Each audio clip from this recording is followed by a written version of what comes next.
So Mr. Sushil Mane is working as technical director at Altair India Private Limited, Bangalore, and he has had a very vast experience in this particular field of CAE, and I believe more than 25 years of experience. I hope that this session is going to help everybody who is going to participate today. And like every time, there's a common instruction for all: do not switch on your videos while the session is going on, and also questions will be taken at the end of the session. So maybe you might note down your questions in your notebook and ask it at or during the Q&A session, or you can type it in the chat session. So we have around 250 people who have joined in. We'll wait for another minute and maybe then we can start at 5:20 as per our schedule. So this is about the expert today, and I'm now going to hand over it to Mr. Sushil Mane. So I request him to please take over the session. Thank you, Professor Shirish Mane. Are you able to see my screen and hear me properly? Yes, you are audible as well as your screen is visible. So we are all good. Okay. Thank you.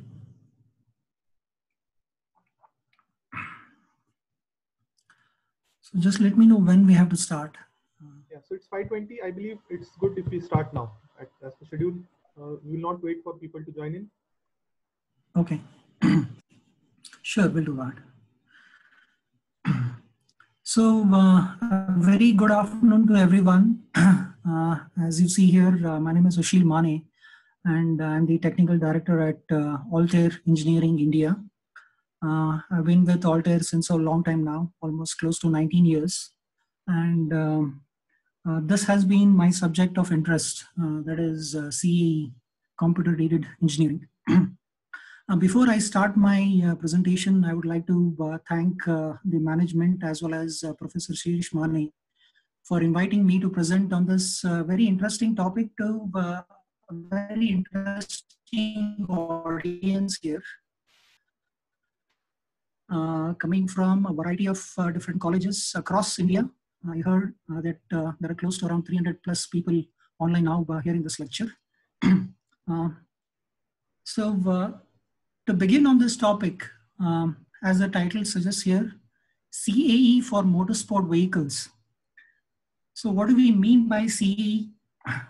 It is computer-aided engineering, right? So it has all got to do with computer simulations that we are going to use to run engineering simulations for a variety of different products. For this topic, of course, we are going to talk about motorsport vehicles. But if you look back, people have been using this technology of doing engineering simulations for a variety of different products in different verticals, not just automotive, but even in aerospace, be it, let's say, shipping, healthcare, sporting industry, and so on, right?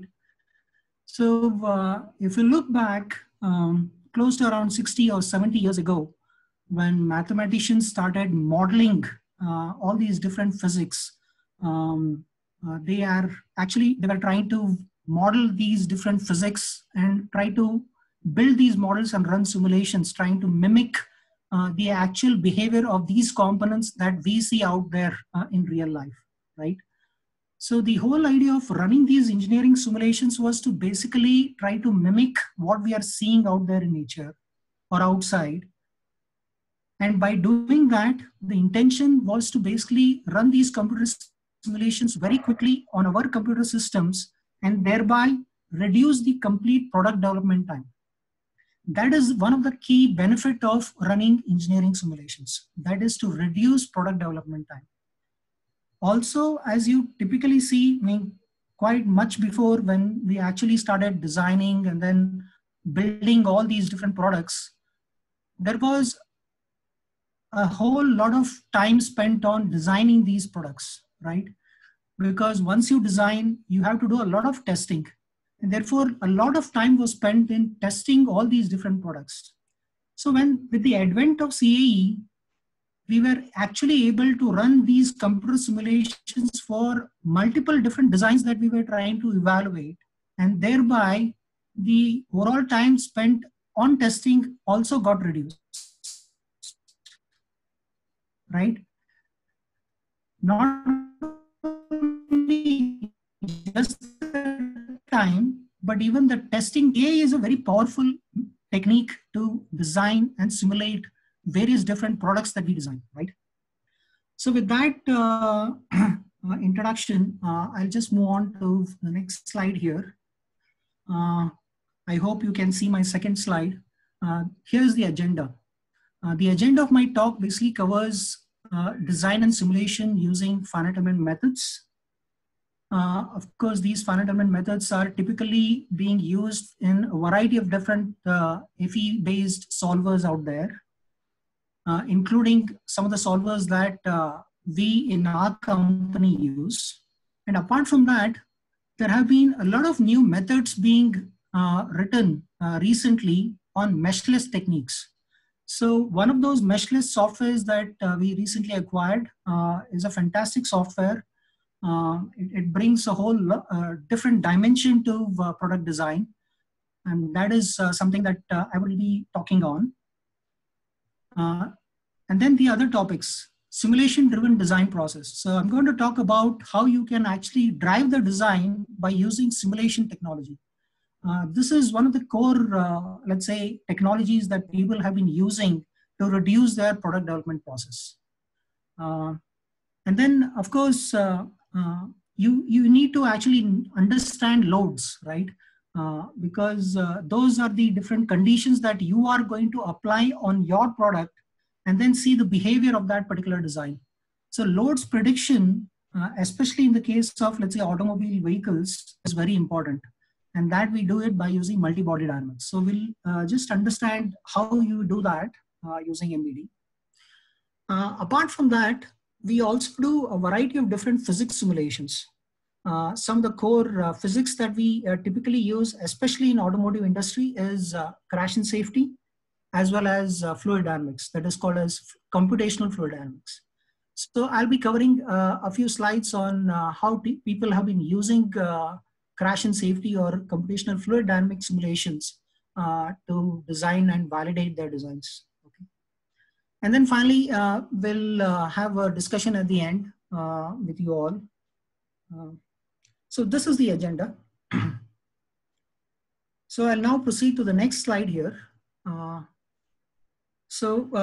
This particular slide is nothing but a video, and I would like to now run this video so that you actually get to see how people have been using engineering simulations for a variety of different verticals, not just automotive, but all these different verticals. So this is a very nice and interesting video. So I'll just run that now.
So I hope this nice and exciting video really inspired you to engineer something really great. So this really inspires me as well. So I typically use this to in many of my presentations. So I hope this was interesting to you all. So now I move on to the next slide here. So as far as, let's say, evaluating the design performance of any product using simulation, there are a variety of different physics that we try to model and then run it. Okay. As far as automotive vehicles are concerned, you will typically see these 5 main physics.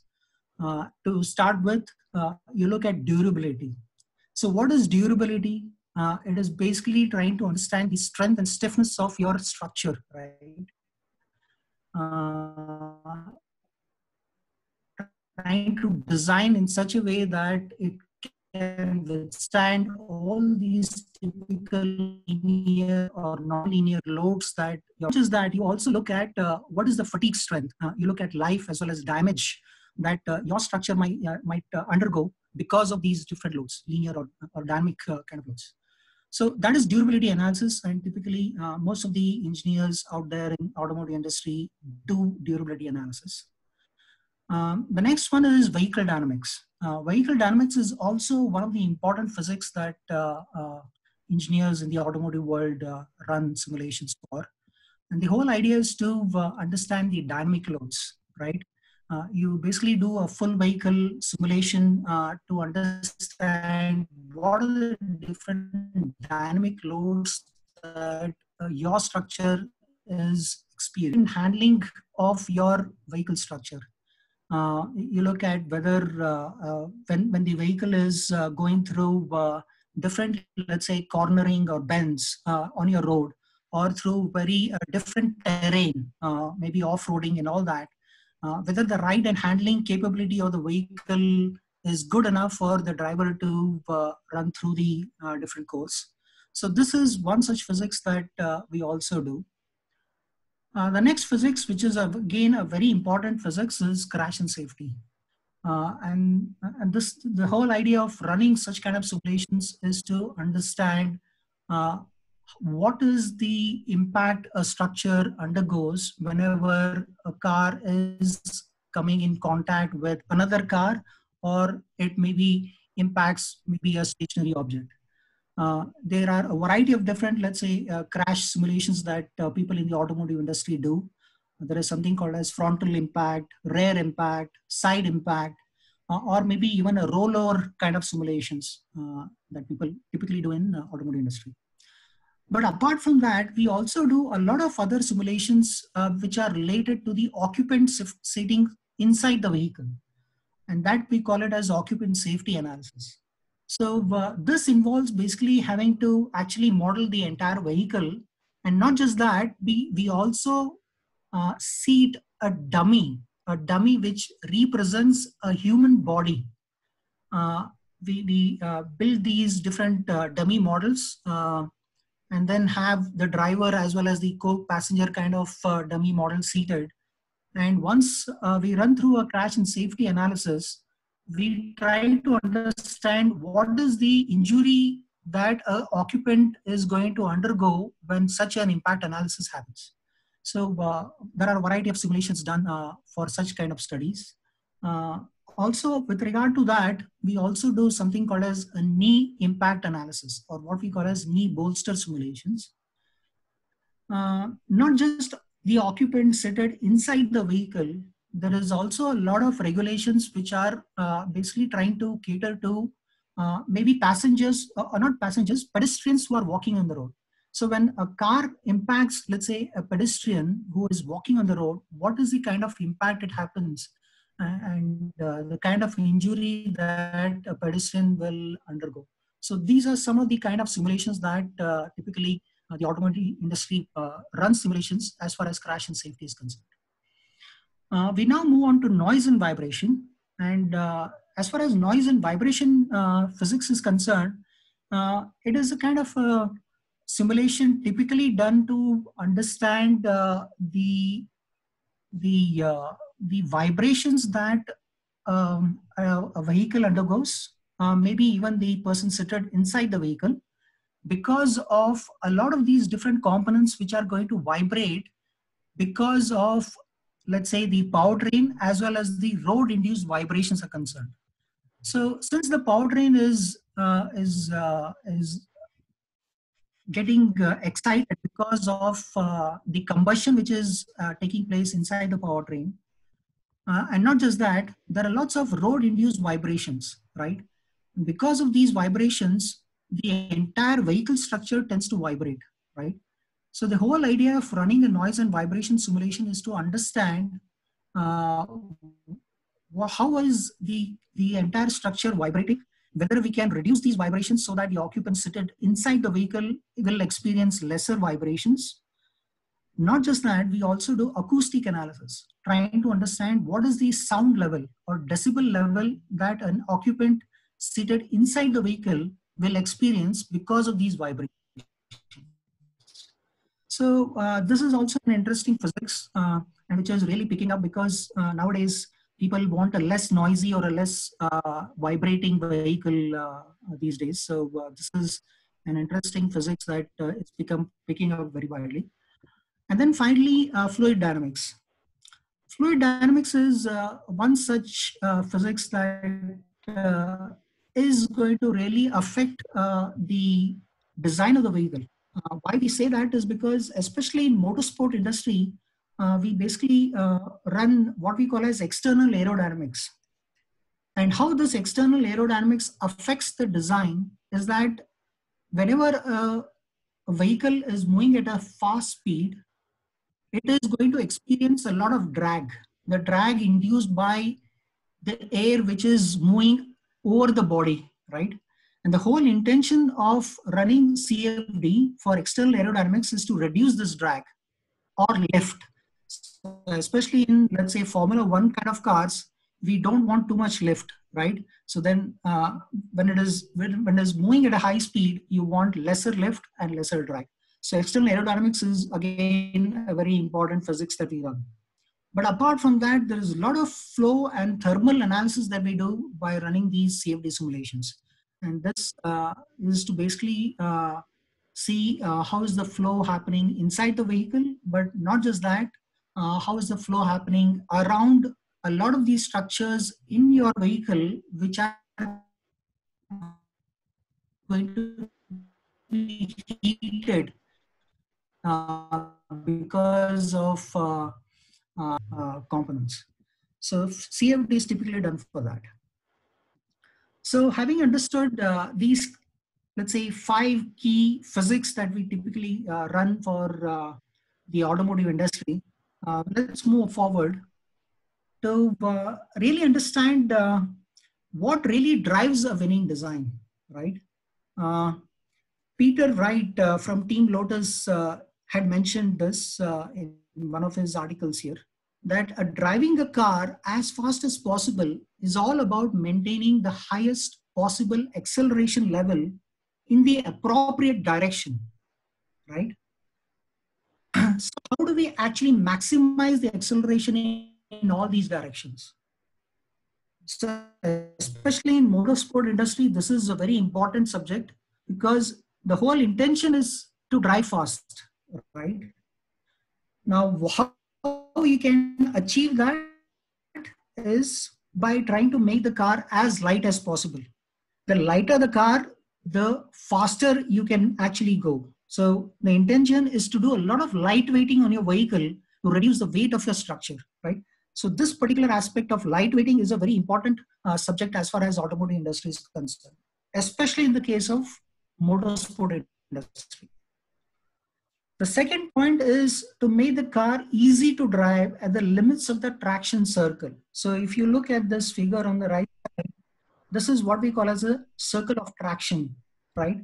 You have left turn and right turn on the x-axis, and on the y-axis we have the maximum acceleration and maximum braking. The whole intention is to see to it that your car is easy to drive within given the limits of this circle of traction. So how you can do that is to basically do a lot of these ride and handling kind of simulation, the bad effect of, let's say, running through various kinds of courses that you run through. So this is again a different physics that we really run simulations. The next one is to increase the limits of this traction circle, right? The whole intention is to increase the maximum acceleration or maximum braking, because that is the main intention of motorsport, to have a maximum acceleration as well as maximum braking. So you need a very good powertrain, so, and then a good differential, so that you get achieved by having a good powertrain as well as drive mechanism. The next one is to minimize losses. That is drag and friction. And this is basically what we are going to cover as far as CFD is concerned. The whole idea is to reduce the drag whenever you're driving at a high speed. So CFD is one such physics that is going to help you do that.